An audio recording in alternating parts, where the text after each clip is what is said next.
Sa paglipas ng oras noong mismong gabi, hindi hinayaan ni Gonzalo na hindi mailibing ang mga napaslang sa digmaan bago magbukang liwayway. Ang mga kasama nilang labis ang natamong pinsala, hinayaan na lamang nilang makapagpahinga. Ang iba naman sa kanilang uri na nakakaya pang tumayo at maglakad ay pinatulong na ni Gonzalo sa paghuhukay ng mga libingan. Halos kalahati sa kasamahan niya ang namatay noong mismong digmaan. Sa pagbalik ng mga kababaihang aswang sa baryo, hindi mapigilan ng mga ito na ilabas ang sama ng kanilang damdamin. Nang marinig ni Gonzalo ang nais nilang paghihigante, itinigil niya ng bahagya ang kanyang ginagawa upang formal na magbigay payo at opinyon sa nangyari sa kanila. Mga kapatid, huwag na tayong mag-umpisa ng pangalawang digmaan kontra sa sugo ng Panginoon. Mahirap mang tanggapin. Naway pilitin ninyo upang maitaguyod natin ang ating susunod na henerasyon. Tama kayo. Marapat lamang nabigyan ng paghihigante ang mga napaslang sa labanang ito. Pero hindi natin dapat ibunto ng ating galit sa mga albularyo. Dahil si Sinsimon din naman ang may kasalanan sa nangyaring digmaan. Ako na mismo ang humihingi ng kapatawaran sa mga pangyayaring hindi inaasahan sa ating baryo. Tama kayo. Masaklap mawala ng mga mahal sa buhay. Pero inyo sanang maisip ang mga natitirang taong nabubuhay at nagpapahalaga sa atin. Wika ni Gonzalo. Nang marinig ito ng kanyang mga kasama, tila ba napukaw ni Gonzalo ang mga damdamin nito. Patuloy yon sa pakikinig sa kanyang mga sinasabi hanggang sa unti-unting nawawala ang pagmamalabis nitong makapaghigante. Muli na ring sinindihan noon ni Sulay ang mga sulong nakapatay upang maging hudyat sa muling pagiging mapayapa ng kanilang baryo. Sa paglisan ng mga albularyo sa baryo nila Gonzalo, akala ng karamihan ay tuluyan na silang malalagay sa tahimik. Pero nagkamali sila. Dahil noong mga sumunod na araw, merong bagong makakaharap sila Gonzalo na isang angka ng kaparehas nilang uri. Sa pagputok ng sikat ng araw sa kanilang lupain, siya namang paglakad ni Gonzalo patungo sa kanilang tirahan. Medyo huli na siya noon ng uwi gawa ng naging abala siya sa paglilibing at pamamaalam sa kanyang mga kasama.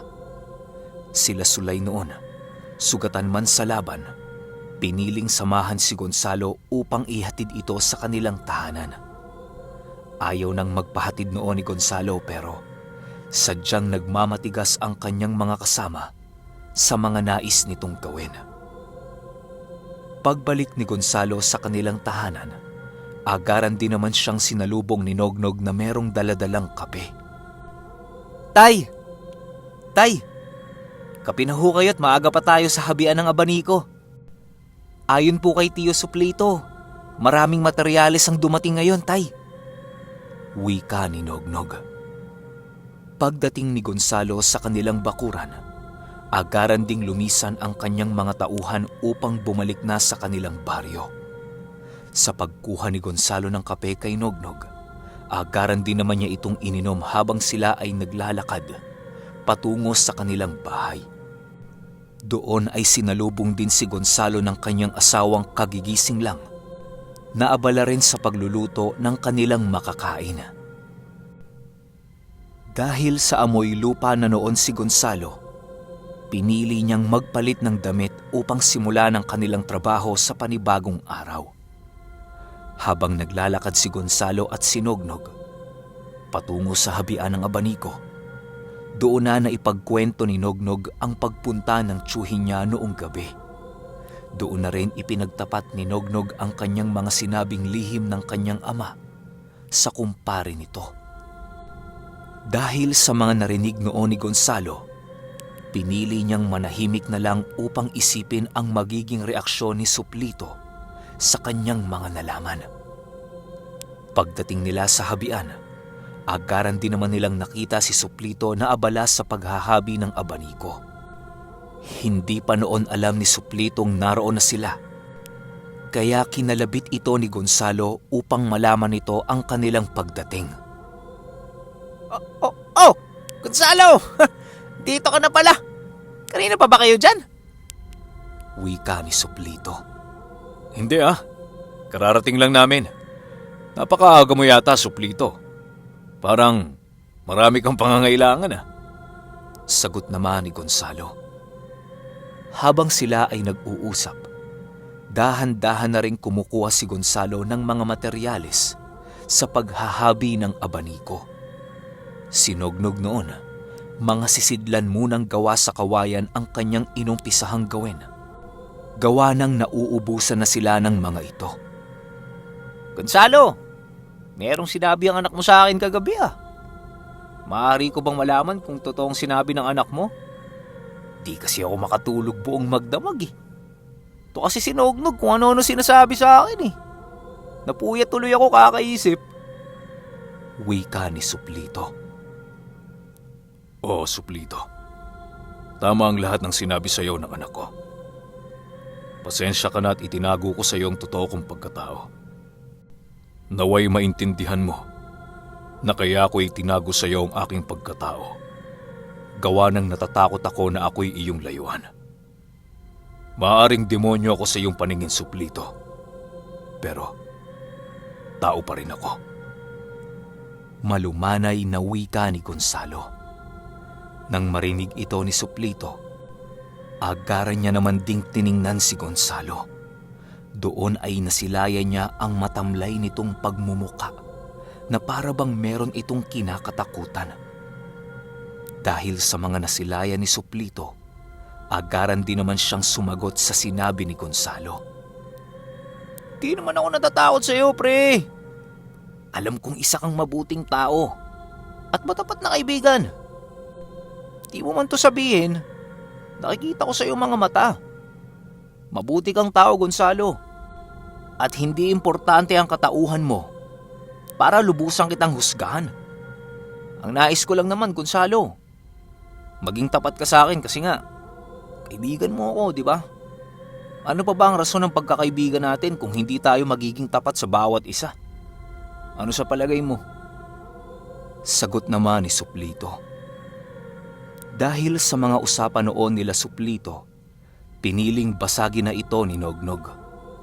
Masyadong bumabagal kasi ang kanilang nagiging trabaho, gawa ng nahahati ang kanilang atensyon sa kanilang pag-uusap. Tay, Tiyo Suplito, mamaya na lang huyang drama nyo sa bahay. Tapusin muna natin to nang sa gayoy wala na tayong iisipin. Wika ni Nognog.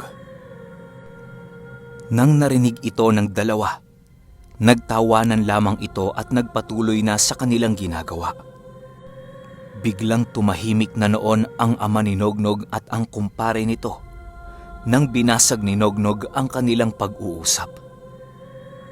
Sa pagsapit ng tanghali, halos nangangalahati na noon sila Nognog sa kanilang gawain. Sa pagsapit ng hapon, naging maayos naman ang trabaho nila Nognog. Halos maubos na noon ang kanilang ginagawang mga abaniko at sisidlan. Kaya labis-labis ang naging kasiyahan noon ni Nognog. Nagmamadali kasi ito noong mga oras na yon, gawa ng nagpaalam ito sa kanyang ama na magluluto ito ng hinog na saging na saba sa kanyang pag-uwi. Paboritong-paborito kasi yun ni Nognog, lalo na kapag ito ay sinasawsaw sa asukal. Sa pagsapit ng 5:00 ng hapon, nag-umpisa ng lumisan sa habian ng abaniko ang tatlo. Tumungo muna sila sa merkado upang bumili ng kanilang magiging ulam sa hapunan. Pagdating nila Gonzalo sa merkado, agara naman itong nasipat ang 10 kalalakihang naroon. Meron itong kasamang 5 kababaihan na siyang labis na ipinagtaka ni Gonzalo.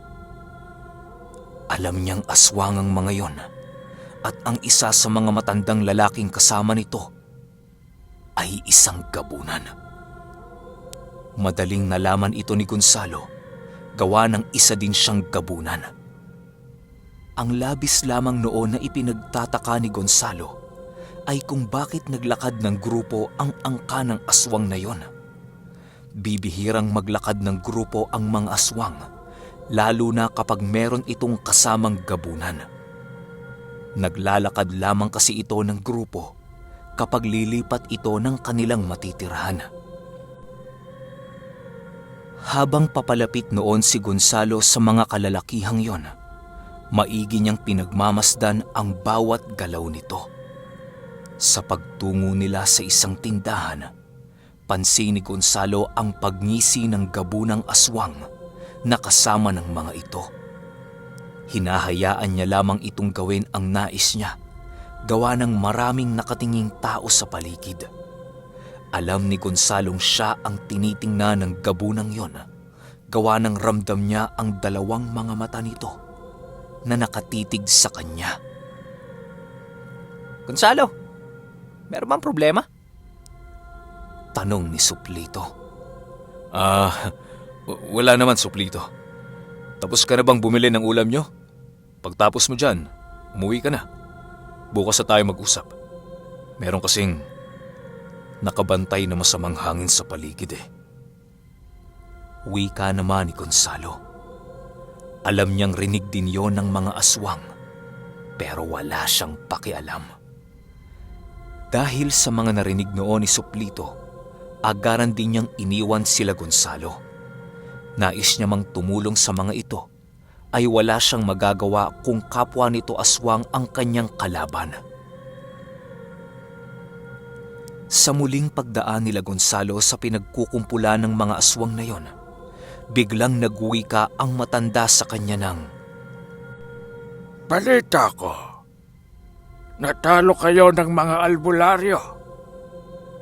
Maaari bang malaman kung saan mo iniluwa ang bertud na minana mo sa iyong amain? Nais kong mapasa kamay ito. Huwag kang mag-alala, dahil gagamitin ko ang abilidad na iyong tinalikuran upang maisakatuparan ang lahat ng aking pagnanais." Ha? Inuluwa ba ka mo? Napakatindi naman ata ng nasagap mong balita, tanda. Kung iniluwa ko ang bertud na pagmamay-ari ko, edi sana, kagabi pa lang na maalam na ako sa mundong to. Ang bilis naman yatang kumalat ng balita. Umuwi na kayo. Dahil walang mapapala dito ang mga sakim na kagaya nyo. Dagdag pa ni Gonzalo. Nang marinig ito ng matandang gabunan, tumawa lang naman ito ng malakas na parabang isang biro ang pinakawalang salita ni Gonzalo. Sinognog noon. Nagmamasid lamang sa paligid habang nakikinig sa kanilang pag-uusap. Ilang minuto pa ang lumipas. Inilabas ng matandang yon ang kanyang kamay na merong makakapal at mahahabang mga kuko. Inilapit niya ito kay Nognog at nagwika ng, "Napakaganda ng tindig ng iyong anak, iho. Karapat-dapat nga itong maging pinuno sa susunod na henerasyon ng lahi ninyo. Sayang nga lang, dahil hindi nito mamanahin ang bertud na taglay mo."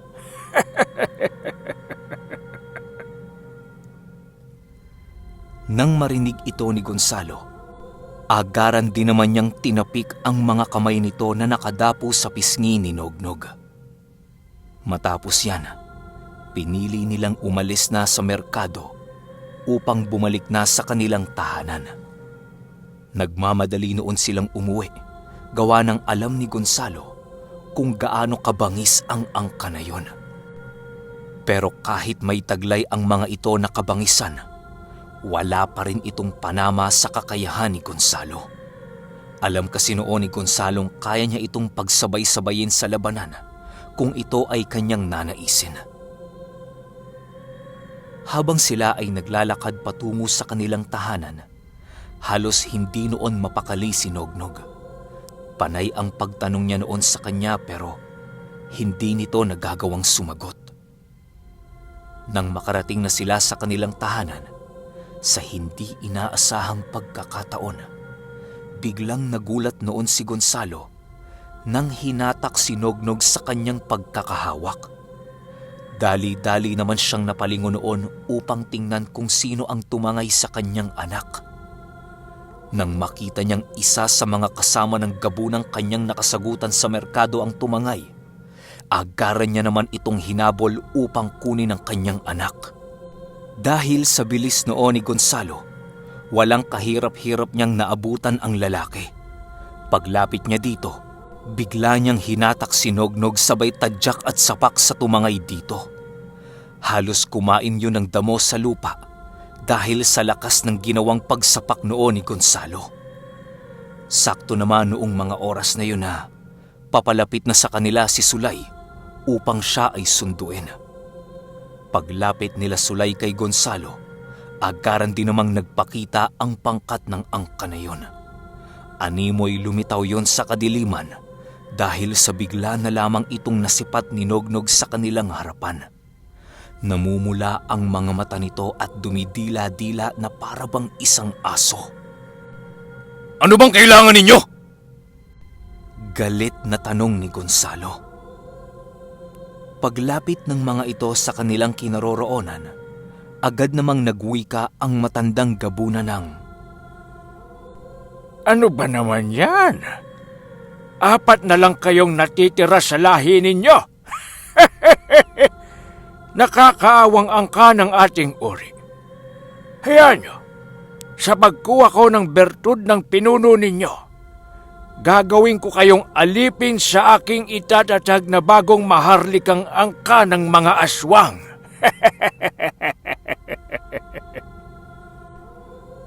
Hindi mo na kailangan pang idamay sila Sulay at ang anak ko. Ako ang pakay ninyo, di ba? Nais ninyo ng digmaan? Tara, at ibibigay ko sa inyo ang inyong hinahangad. Hindi ko kailangan ng kasama upang kayo ay lipulin. Sapat na ang aking sariling kakayahan para madala kayo sa kabilang lupalop ng impyerno. sagot naman ni Gonzalo. Kasabay ng pag-uwika nito ay ang pagbigay ni Gonzalo kay Nognog sa kanyang mga tauhan. Agaran din naman nilang hinawakan noon si Nognog upang bantayan ito. Matapos ang mga pangyayaring yon, ay ang pagbuhos ni Gonzalo ng langis sa kanyang katawan habang nagpapakawala ito ng mga engkantasyon. Ilang minuto lamang ang lumipas, biglang nakarinig na noon sila Nognog ng mga mahihinang pag-ungol na nanggagaling sa kanyang ama. Nang maging isang aswang na noon si Gonzalo, agaran din itong tumingin kay Nognog at tumakbo patungo sa gubat, di kalayuan sa kanilang tahanan. Agaran din namang sumunod noon ang 15 aswang na nasa ibang angka ng kanilang uri. Habang tumatakbo noon sa gubat ang mga kalaban ni Gonzalo, panay pa ang mga pagsigawan at paghalakhak nito. Pagdating nila sa gubat, agaran naman nilang nakita si Gonzalo na naghihintay sa kanilang pagdating. Hindi yon kumikibo at nananatiling nagmamasid lamang ito sa paligid.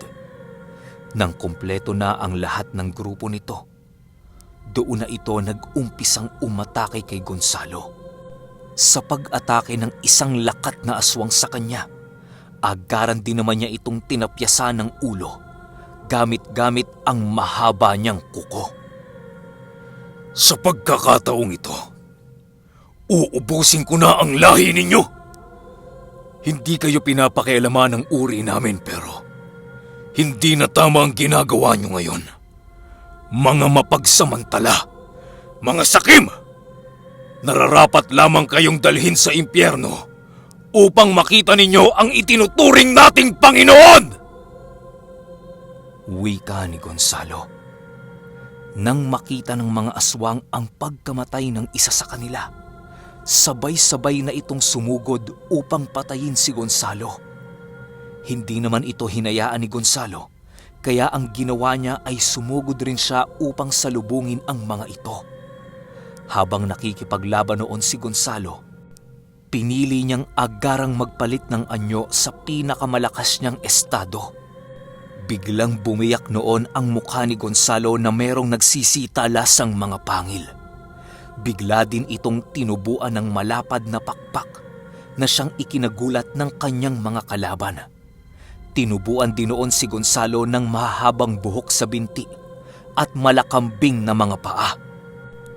Sa pagpalit ng bagong kaanyuan ni Gonzalo, napakaraming aso sa paligid ang nagsiungawan. Kahit ang bahay sa pinakadulong parte ng kanilang barangay ay ramdamang kabagsikang taglay ni Gonzalo. Matapos nitong makapagpalit ng anyo, kisap mata lang ang pagitan sa paglipol nito sa kanyang mga kalaban. Pinili niyang huwag na munang patayin ang gabunan upang ito ay mabigyan niya ng isang aral na hinding-hindi nito malilimutan. Matapos niyang patayin ang lahat ng mga kasama nito, doon na unti-unting nakaramdam ng takot ang gabunang kanyang kalaban. Sa pagsugod nito kay Gonzalo, agaran din naman niyang nasalag ang pag-atake nito sa kanya.